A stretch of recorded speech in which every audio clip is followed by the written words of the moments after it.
in a small town in the middle of Washington State, on a field inside a chain-linked fence, in a game fewer than 100 people saw. A home run memorable not for the distance it traveled, or the game it decided, but for the meaning it carried.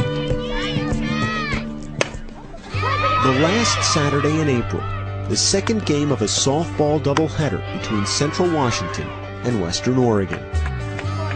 Well, we were both neck and neck fighting for the conference championship. As a senior, this was Sarah Tucholsky's last chance to win a championship.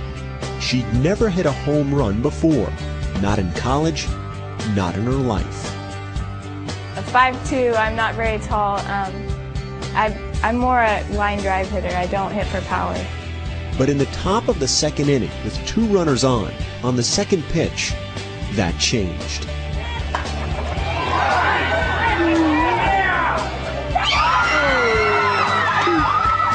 I hit that pitch and it just went. And we're just cheering, and the runners are cheering as they round the base to head to home. And then I'm going, where's Sarah?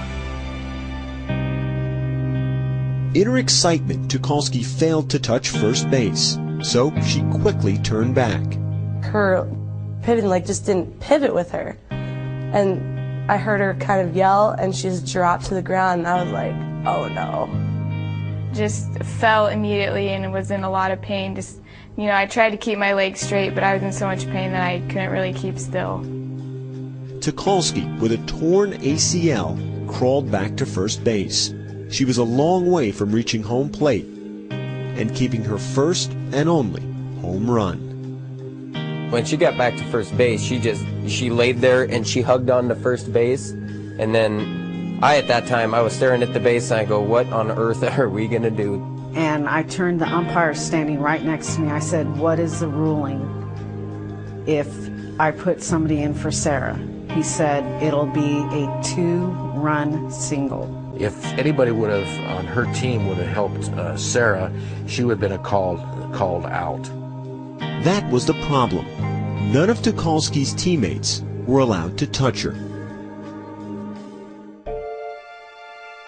That's when Central Washington's Mallory Holtman, a player with more home runs than any other in conference history, a player for the opposing team, spoke up.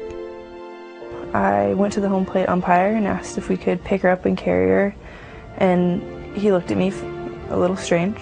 And the umpire went and said, yes, you can do that. I'm still standing there in shock. I said, thank you so much. We asked her, is it okay if we pick you up and carry you around the bases? And I say yes, and and say thank you. And she says, you hit the ball over the fence, you deserve it. For that reason only, because she deserved it, Holtman and Wallace began to carry the injured Tucholsky, stopping to touch her left foot on each base as the 3 made their way around the diamond. We actually started laughing because we were just wondering what this would look like to all the people in the stands. When I looked up, I didn't see, giant smiles and screams. I saw emotion and tears and people crying.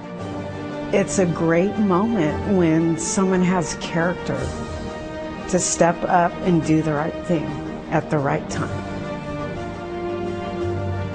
It's emotional. You're proud. Be associated with those kids. That's the first home run of the season for number 8, Sarah Tucholsky.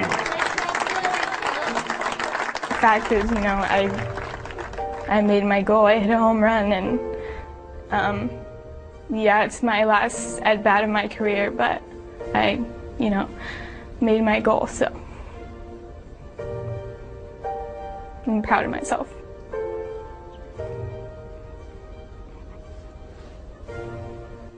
Mallory Holtman, Liz Wallace, and the Central Washington team lost the game that day, 4-2.